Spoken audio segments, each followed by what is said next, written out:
history of the 1st Division, the Big Red One, begins as far back as the Revolutionary War, when its Battery D of the 5th Field Artillery served under Captain Alexander Hamilton. This battery has the longest record of continuous service of any unit in the United States Army. Its history runs parallel to the history of America.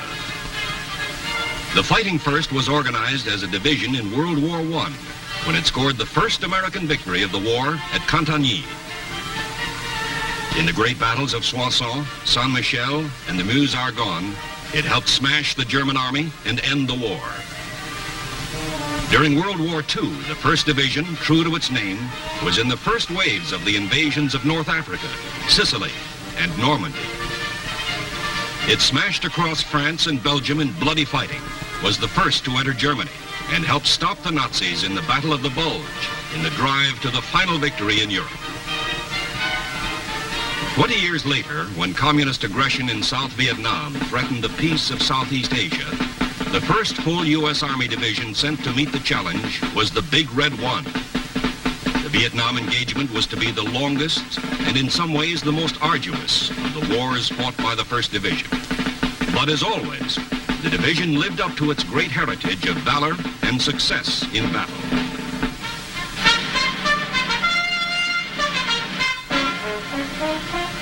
The arrival of the first Big Red One troops in Vietnam in July 1965 was very quiet and efficient.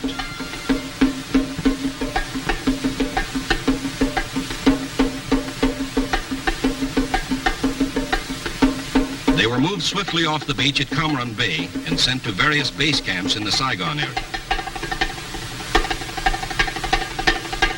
The first task was housekeeping and setting up defense perimeters.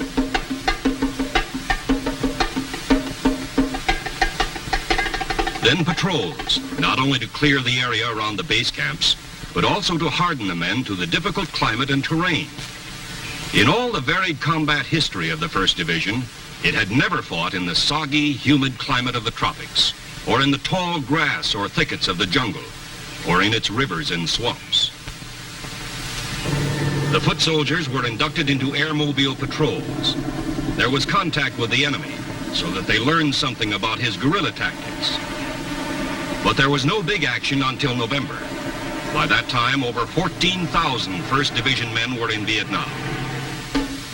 Their area of operations was to be a vast portion of central South Vietnam, from the Cambodian border to the South China Sea. Division headquarters was set up 20 miles north of Saigon at Nha An, under Major General Jonathan O. Seaman, first of the 5 commanding generals the Big Red One was to have in Vietnam. The first of the dozens of major battles the division would fight in Vietnam took place at the tiny village of Ap Bao Bang, north of Lai Khe on Highway 13. On a sweep along Highway 13, several units of the 1st were hit by a reinforced Viet Cong regiment. 3 enemy frontal assaults were thrown back by intense small arms fire plus automatic weapons. The 4th and heaviest Viet Cong assault was stopped by 105s, firing at close range. As the weakened enemy fell back, the Air Force was called in to pound their escape routes. In its first engagement in jungle warfare, the men of the Big Red One fought like veterans. There were casualties, but the Viet Cong left 198 dead on the battlefield. It was more than just a victory for the tired infantrymen. It was proof they could defeat a hard-fighting enemy on his own terrain. A few days later, on November 20th, another road convoy turned the tables on a would-be Viet Cong ambush near Trung Loi.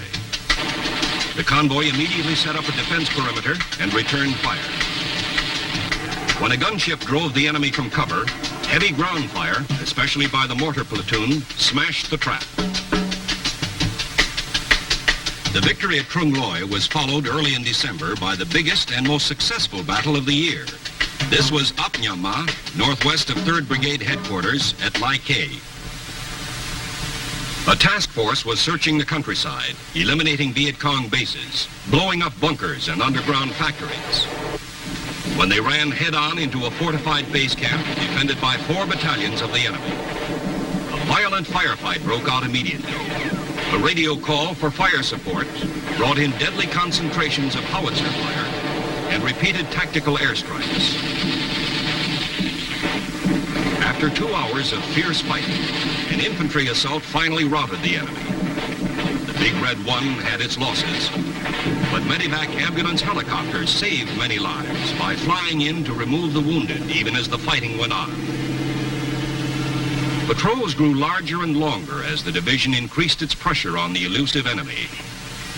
Even so, there was time for mercy missions to the South Vietnamese.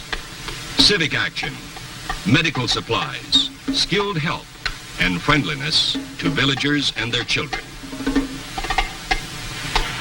The beginning of 1966 saw an upsurge of activity by the battle-hardened 1st Division, with armor playing an increasing role in campaigns like Operation Crimp and Rolling Stone, and fierce engagements like those at Tan Binh and Lo Cai, where 1st Division soldiers proved at devastating cost to the enemy that they were masters of the jungle ambush.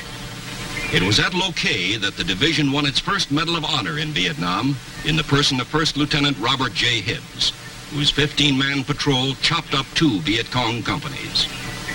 Lieutenant Hibbs was killed when he attacked an enemy machine gun to cover the rescue of one of his wounded soldiers. Under a new commanding general, Major General William E. Depew, who took command in March, the Big Red One lashed out at the enemy in ground drives and air assaults by helicopter.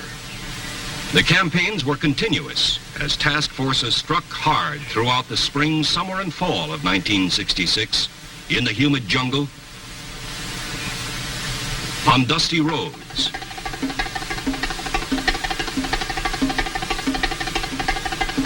in the vast swampy delta of the Rung Sat Special Zone below Saigon. Battle followed battle as sudden, swift probes took the Viet Cong by surprise. Search and clear teams swept through his sanctuaries and hiding places. Armored road marches baited the enemy into would-be ambush traps, then turned the tables with devastating effect. Vast quantities of supplies and weapons were captured as dozens of VC base camps were overrun. The toll of enemy dead and wounded rose. Operation Attleboro alone accounted for over 1,000 North Vietnamese and VC killed. Communist plans for taking the offensive were completely disrupted. By the end of 1966, the men of the Big Red One were experts in the revolutionary new tactics of air-mobile operations, which rushed troops to the battlefield with unprecedented speed and mobility. Division cannoneers set new records for the speed, volume, and accuracy of supporting fires. Coordination with aerial support, either by gunships firing rockets or jet fighter bombers, became a highly polished art. Of great benefit were the lessons learned in how to fight the guerrilla and ambush tactics of the enemy. The Battle of the Minh Thanh Road was a striking example. After very careful planning, a powerful armored column from the 1st Brigade was sent on a road reconnaissance in order to lure the 272nd Regiment of the crack Viet Cong 9th Division into battle. As expected, the Viet Cong tried to ambush the column. 3 battalions attacked abreast along the entire 1,200-meter length of the convoy. The heavily armed column, ready and waiting, blazed back with everything it had, and it had plenty. While the armor held its blocking positions on the road, helicopter-borne infantry was flown in to attack the Viet Cong flanks. Tremendous artillery fire poured in on the numerically superior enemy. Forward air control personnel called in strike after strike, 96 sorties in all. This sustained rain of fire was too much for the Viet Cong. They broke and ran with heavy losses. The Battle of the Minh Thanh Road was a superb example of the combined use of armor and infantry to destroy an enemy ambush. Armor serving as a fixing force to hold the enemy in battle, while infantry battalions maneuvered to hit his rear and flanks. The continuous campaigning of 1966 had familiarized the 1st Division with most of its vast area of operations, kept its lines of communication open, and disrupted enemy efforts to take the initiative.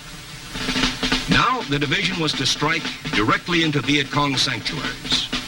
The target was the Iron Triangle. the vast jungle area which was the enemy's foremost operational base for attacks on Saigon. In January 1967, Operation Cedar Falls was launched. 5 infantry battalions, plus 2 more from the 173rd Airborne Brigade, were airlifted to blocking positions to encircle the objective. Armor closed in to seal off escape routes. The main attack force struck deep inside the enemy-held jungle, so thick in places the Hueys couldn't land, and the men had to descend by a rope ladder. They pushed through heavy jungle, thickets and vines, waded through streams, searching for the enemy in village hideouts and underground bunkers. There was resistance as the Viet Cong sought to hold up the advance, but they invariably got the worst of it. 30 artillery batteries laid in devastating fires. Engineer bulldozers moved in to level broad stretches of jungle to deny the VC a future hiding place. One of the most significant results of Cedar Falls was the large number of Viet Cong, 576, who surrendered under the Chu Hoi, or Open Arms Program, which encouraged enemy soldiers to join the government side. With the Iron Triangle made untenable for a while, the Big Red One turned its attention to another Viet Cong stronghold, War Zone C. It was suspected that insurgent headquarters was located north of the city of Tay Ninh. Led by a new commanding general, Major General John H. Hay, who assumed command early in February, the division undertook painstaking preparations for Operation Junction City. Junction City was larger than Cedar Falls and lasted much longer, from February through April. Units from all 3 brigades participated. They were reinforced by troops from other U.S. divisions and separate brigades, plus Rangers from ARVN, the Army of the Republic of South Vietnam. Altogether, 30,000 Allied troops went in to clear out War Zone C. Despite this large force, there were many engagements in which units of the 1st Division were outnumbered. Aggressive patrols lured the enemy into attacking. When contact was established, help was called in. Additional troops rushed in by air, moving with stunning speed to reinforce the embattled defenders. Supporting fires from the ground and from the air blasted the attackers. Helicopters again proved their versatility in many ways, as air artillery, as troop carriers deploying large forces at distances and speeds that constantly took the enemy by surprise, as aerial ambulances rushing the wounded from battlefield to hospital, sometimes in minutes, as supply ships delivering vital cargo right into the hands of soldiers on the battlefield, artillery and ammo, so that the Viet Cong, no matter how far away, was never safe from the destructive fire of the big guns. The result of Operation Junction City was the heaviest loss yet sustained by the enemy. Over 1,800 dead, and the veteran 9th Viet Cong Division completely shattered.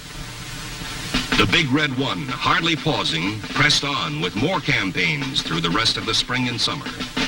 In Operations Manhattan and Billings, task forces probed into enemy strongholds in the Michelin Trapezoid area and War Zone D. Meanwhile, a different kind of campaign, continuous since its inception in 1966, was operating throughout the entire 1st Division area. This was the Revolutionary Development Program, carried out jointly by Americans and Vietnamese to win the confidence and goodwill of the Vietnamese people, especially in villages suspected of harboring Viet Cong. The procedure was for a task force to move in unexpectedly and seal off the village. Soldiers swiftly established security by checking for mines and booby traps. Psychological warfare specialists with signs and posters explained their mission. The village was thoroughly searched for evidence of Viet Cong activity and suspects taken into custody.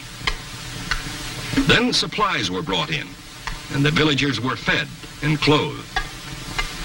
MedCap, medical missions, were a vital part of the pacification program, bringing badly needed treatment for a variety of ailments.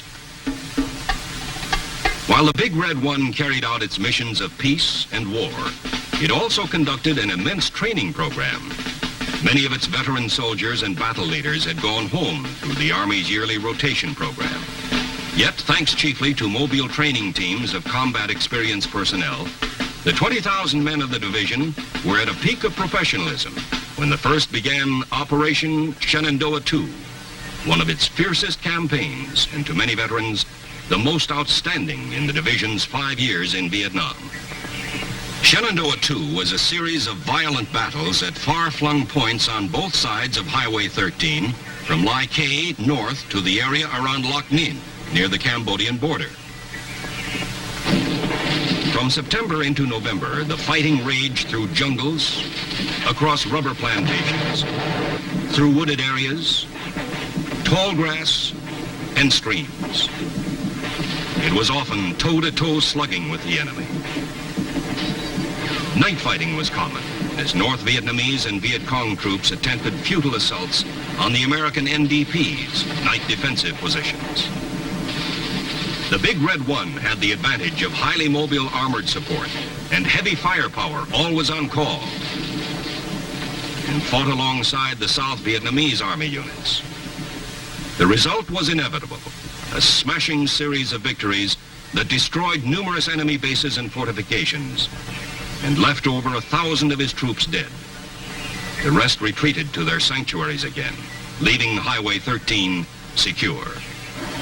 Of the 8 major battles that made the Shenandoah campaign so memorable, one of the most remarkable was the battle for the airstrip at the town of Loc Ninh.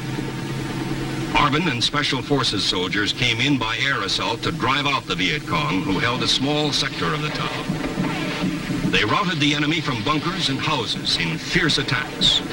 The insurgents counterattacked time and again, but were thrown back each time. The fighting raged for days as both sides brought in more forces. The high point, however, was at the airstrip, where 1st Division artillery had set up a fire base. The Viet Cong attacked across the airstrip in 3 waves, but were stopped by howitzers, firing at point-blank range. There were many heroes in Operation Shenandoah II. It was a fitting tribute that it was the President of the United States who presented the awards for valor in battle.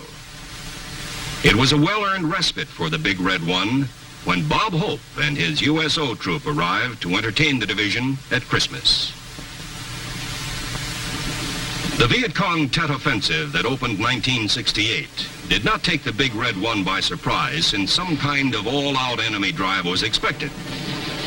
When the attack struck Saigon and the U.S. Embassy was assaulted, troops were rushed to the city. There was hard fighting. South Vietnamese soldiers did their share.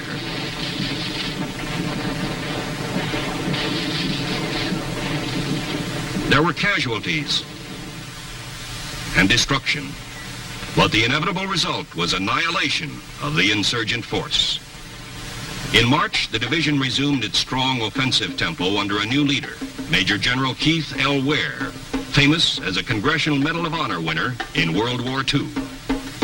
General Ware launched 2 massive campaigns in areas to the north of Saigon and northwest in the Iron Triangle.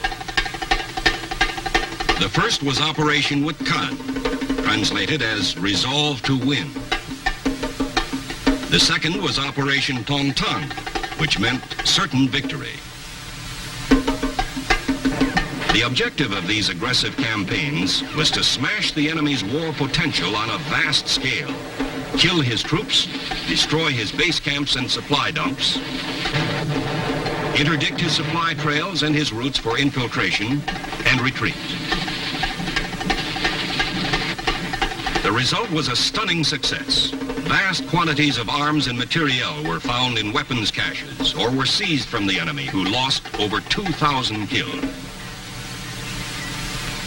General Ware also initiated Operation Giant Swamp, in which a new tactical concept was applied to the Roam plow, a standard tractor with a special cutting edge for jungle clearing. Hitherto, the Roam plow had been used with great effectiveness to clear large jungle areas used as enemy sanctuaries. In Giant Swath, land-clearing teams used the plow to slice a network of wide trails through 11,000 acres of jungle.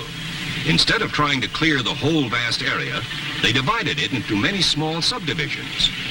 The Viet Cong camps, hidden in the jungle, were now highly vulnerable to reconnaissance-in-force operations and to air assault. Another notable move made by General Ware was to step up night ambush patrols so that almost every unit in the division was engaged. This tactic had a devastating effect on the enemy, who had always considered themselves masters of infiltration and attack under cover of darkness. On September 13th, however, the division suffered a heavy blow. General Ware was flying over Loc Ninh, observing a successful counterattack against insurgent efforts to overrun the town for the fourth time. The general's command helicopter was shot down by ground fire. All aboard were killed. He was the fourth American general to be killed in Vietnam. The assistant division commander, Major General Orwin C. Talbot, immediately assumed command of the 1st, and the drive continued. There was frequent contact with the enemy as strong forces pushed north, carrying out Phase 2 of Operation Certain Victory. Viet Cong resistance was strong, and there was hard fighting as 1st Divisioners conducted several spoiling actions, destroying enemy camps and heavily built bunkers with intense fires supported by artillery. Among the highlights of the drive were several engagements with troops of the 1st North Vietnamese Army Division. These took place immediately across the border from Cambodia's Fishhook area. The Big Red One had established several fire support patrol bases in the area. They were placed astride a main infiltration route used by the North Vietnamese invaders. NVA troops hurled themselves fiercely at the fire bases in repeated night attacks and met devastating fires. They were brave, but the results were always the same. Failure. Many dead. A sidelight of all Big Red One campaigns was the continuing effort to help the South Vietnamese in nation building, working with these ARVN allies in the Revolutionary Development Program. Each village was first made secure by searching it thoroughly for traces of Viet Cong.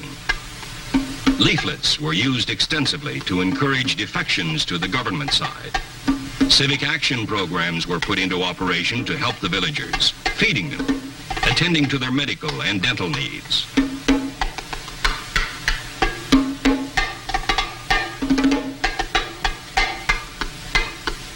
Animals as well as humans were carefully ministered to with the hope that the South Vietnamese could help themselves to attain economic self-sufficiency and to strengthen grassroots government. In 1969, the division continued its tremendous sweeps to keep the enemy off balance. Sometimes it struck from the skies in air-mobile assaults. Sometimes on the ground in a fluid shift of tactics. Armor played a powerful supporting role in these drives to cripple the communist winter-spring offensive. Powerful reconnaissance-in-force operations struck again and again into the Iron Triangle, the Michelin Trapezoid, War Zone C, and War Zone D. Battles by night alternated with fighting by day as Viet Cong and North Vietnamese soldiers resisted desperately. Highly trained scout dogs sniffed out the enemy while spotter planes sought him from the air. Enemy dead littered the battlefields. Captured weapons, like this communist-made AK-47 rifle, were plentiful. It wasn't easy. The terrain was often rugged, and so was the fighting. There were casualties, but medevac was always there to take out the wounded. Sometimes the enemy attacked recklessly, and sometimes he holed up. Then he had to be blown out, or foot soldiers had to go in after them.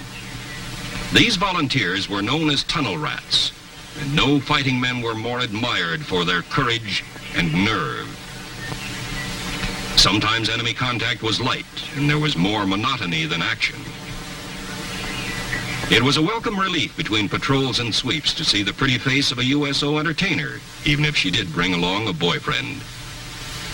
For some Big Red One soldiers, there was a complete change of pace. They became amphibious.